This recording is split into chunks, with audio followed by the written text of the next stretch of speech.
Capítulo 8. El niño que se duerme mientras reza sus oraciones. Este título recoge una expresión del poeta francés Charles Péguy en su extenso poema titulado Los misterios de los santos inocentes. Dice así: Y dijo Dios, no hay nada en el mundo tan hermoso como un niño que se duerme mientras reza sus oraciones. Yo conozco la profundidad de los mares, la profundidad de las selvas, la profundidad del corazón humano. Conozco corazones durante vidas eternas devorados por el amor. He visto rostros orantes, transparentes de ternura y caridad, que brillarán eternamente en las noches sin fin.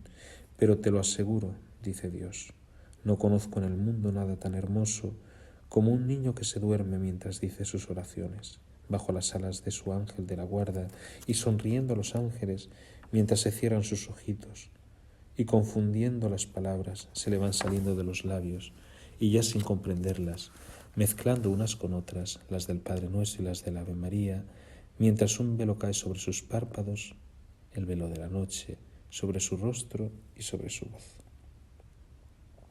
Este famoso poema de Péguy, el teólogo de la esperanza, que canta el sueño de un niño, puede ser considerado como un auténtico himno a lo que hemos llamado la oración sin palabras.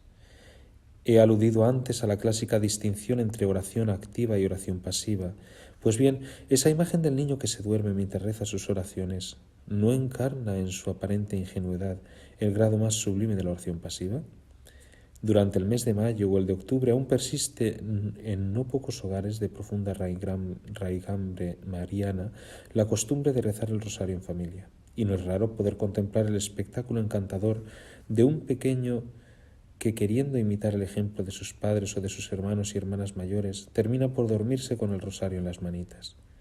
Este niño que se duerme, cansado de repetir las palabras del Ave María, sin duda apareció a los ojos de Péguy como la imagen perfecta de la oración. En efecto, el valor de la oración no reside en el número de palabras que decimos, como dice el Evangelio de Mateo.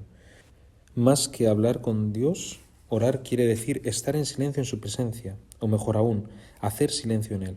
Y entonces la imagen inocente del niño que se duerme mientras reza se acerca en cierto sentido a la actitud fundamental del orante. Si Cristo murió por nosotros para que, despiertos o dormidos, vivamos con Él, como dice la primera de los Tesalonicenses, ¿no podremos afirmar que incluso el sueño se hace oración? Antiguamente en el Japón se usaba la frase dormir la siesta en la capital, refiriéndose a la antigua capital, la actual Kioto.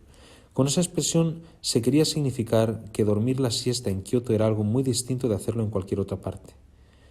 Otro tanto podríamos decir del sueño. No es lo mismo dormirse en la oración, arrullados por el corazón de Dios, que dormirse durante la clase, en el tren o en cualquier otro lugar.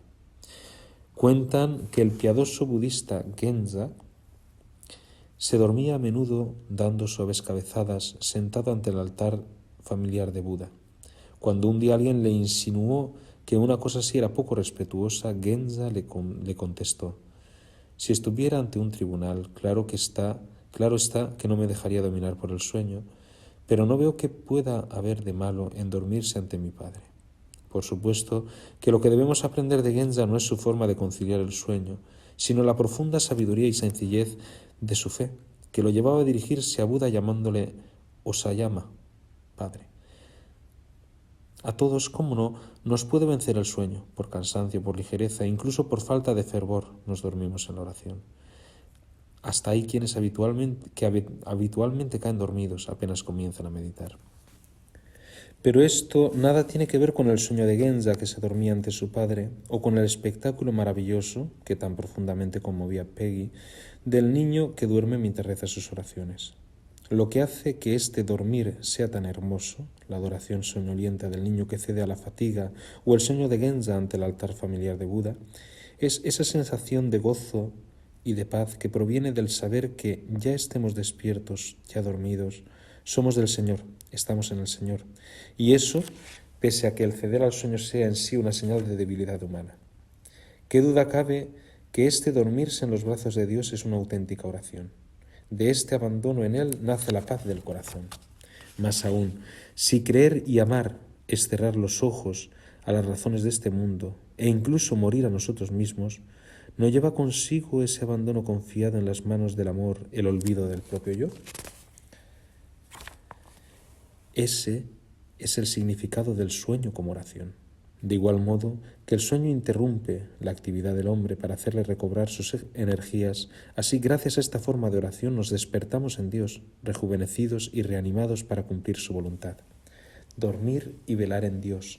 He aquí los dos polos misteriosos de la oración. El célebre monzo Sawaki decía: entregarse al zazen es como invernar para despertar a un mundo espiritualmente nuevo.